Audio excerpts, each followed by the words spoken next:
Hello guys, welcome back sa ating channel at nandito tayo sa may Mindanao Avenue. Tingnan natin yung dito no ng project.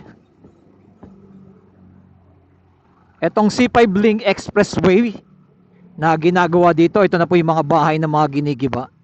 Makikita niyo ay na sobrang lawak na po ang mga nagibang bahay. Ayan oh. Narito na po tayo mismo sa may pinaka ginagawa nila. At etong kabilang side ay ginigiba na rin po yung mga bahay dyan. Tuloy-tuloy na rin po ng etong right side.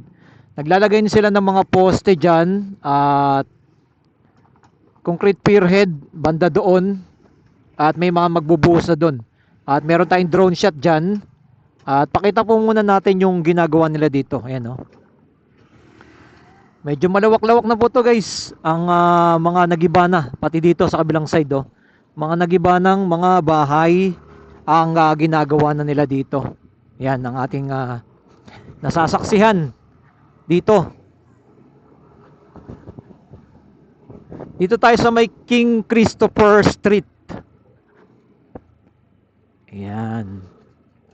Puntahan natin mismo yung pinaka gitna ng Mindanao Avenue. Pakita natin sa inyo. Nandun na po kasi ang daming mga gumagawa na po doon, no? Talagang itong NLEX C5 Link Expressway ay tuloy-tuloy na po ang mga gumagawa dyan. Yan, pinakita natin na napakalawak na at napakarami ng mga bahay na mga ginigiba dito sa area na to. Dire-diretso po yan papuntang dyan sa may Quirino Avenue. Dito sa area naman ito, pakita naman natin sa inyo na napakarami ng mga gumagawa dito.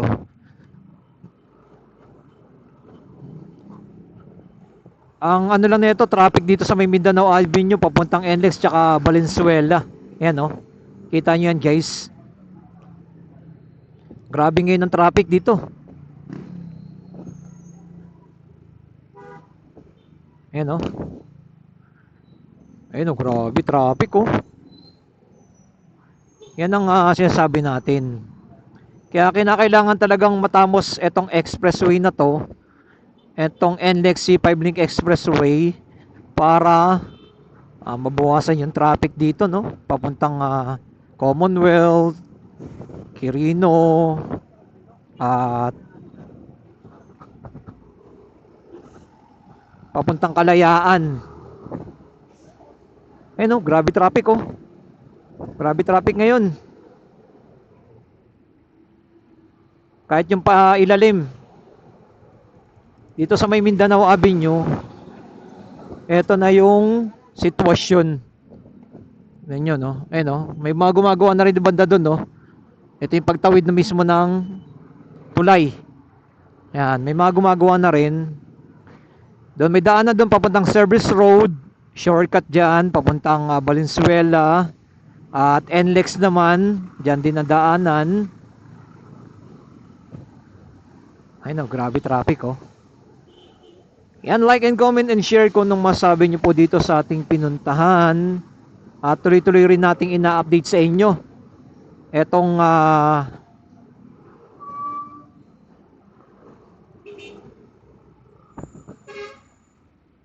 NLEX C5 Link Expressway. Ayan oh, dami gumagawa oh. Sa may pinakaibabaw oh.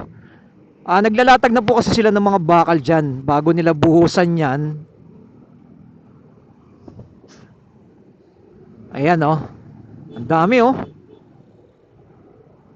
Kita natin sa inyo. Dito sa area na to ay tuloy-tuloy na yung mga gumagawa dito. Napakarami na. Yan sa may pinakaibabaw. Talagang ano. Ayan, may mga nagbabantay oh. Ayan, mga girders to. Mga naka-ready na.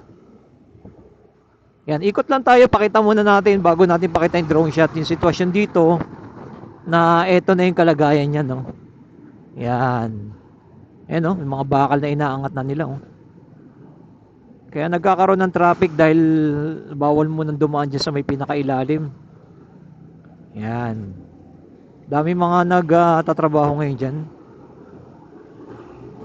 Ito naman, dire-diretso papuntang Dipo naman po ito ng Metro Manila Subway,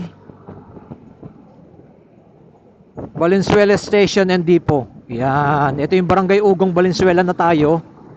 At ikot lang natin para makita nyo sa inyo yung latest na ginagawa nila dyan. Ayan o. Dito naman, ang update naman nito, yung itong mataas na building na to, ginigiba na rin nila. Ayan, may drone shot tayo dyan. May update tayo dyan ng lahat ng mga station ng Metro Manila Subway. Papakita natin sa inyo. Pero dito muna tayo sa may NLEX C5 Link Expressway.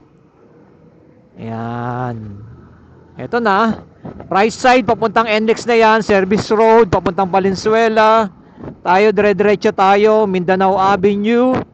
Like and comment and share sa ating pinaka-latest update mga kababayan. Ito po muli ang lingkod Skywalk TV. Ano? Dami mga gumagawa dito sa may pinaka-ibabaw na. Ayun sila sir oh. Shoutout! Shoutout natin sila. Ito oh, ilalim na oh. Solid na yung pinaka-ilalim oh. Nagawa na nila. Yan, ito yung ating pinaka-ground shot mga kababayan. At ito naman po yung pinaka-drone shot naman natin dito. Ayan, may traffic na sa kabilang side. Ito, pakita naman natin yung pinaka-drone shot. Hello guys, NLEX C5 Northlink Expressway update natin. Ito po yung pinaka-sample na gagawin nila. Dire-diretso sa Mindanao Avenue, Quirino, Regalado, Congressional, Commonwealth, tsaka CP Garcia Kalayaan po ang pinaka-dulo na ginagawa nila. Ito na po siya ngayon, no? Naglalatag na po sila ng mga bakal dito sa may Mindanao Avenue. At soon na yan, ibubusan na po ng semento. Ito po yung pinaka-latest update natin ngayon dahil ang dami po ng mga nagtatrabaho po talaga dito. Dire-diretso na po itong ginagawa. Napakalaking tulong po ito. Talagang iwas traffic na po sa may Quezon City. Lalong-lalo na dyan sa may Commonwealth at dyan sa may Quirino Highway. Alam naman natin yung dire-diretso ng Quirino Highway ay grabe po talagang traffic dyan. Pero ito na po yung magiging solusyon nila na ginagawa na po dito. Yan, like and comment and share kung anong masabi niyo po dito sa ating pinaka-latest update. Yan, nag-start po dito sa may Mindanao Avenue. Yan, ang pinaka-end yan ay dyan sa may Katipunan Avenue. Yan. At ito po yung mga gumagawa, makikita po ninyo. Tuloy-tuloy yung paglalatag nila ng mga bakal na. Nalagyan nila ng sapin na sa may pinakailalim po. At ito na po yung mga bakal na nilalatag nila. And no, kinakita po ninyo napakarami na mga nagtatrabaho dito. Ano po yung purpose at benefits po nito? Yan, creates direct NLEX C5 connection. Yan, pa-connect po sa C5, NLEX. Yan, reduce traffic on EDSA, Commonwealth Avenue and local Quezon roads. Yan ang pinakamaganda dito, mababawasan ng traffic lalo na sa may Quezon City at sa may EDSA. Isa sa mga problema din yan at Commonwealth. Shorten travel time between North Luzon and Eastern Metro Manila. Yan. At bibilis na po yung magiging biyahe natin pag ito'y natapos na. Dahil hindi ka nadadaan sa mga shortcut pa. Yan, Skyway na po ang dadaanan, no? Etong NLEX C5 Link Expressway. Ayan, like and comment and share dito sa area na to. Napakarami na po ng mga ginagawa nila dito. Ayan, no? Maglalatag na po sila ng maraming mga girders dyan, no? Ito yung mga poste na tuloy-tuloy rin po ang mga pierhead na ginagawa na dito. Banda sa unahan pagtawid po mismo sa may river.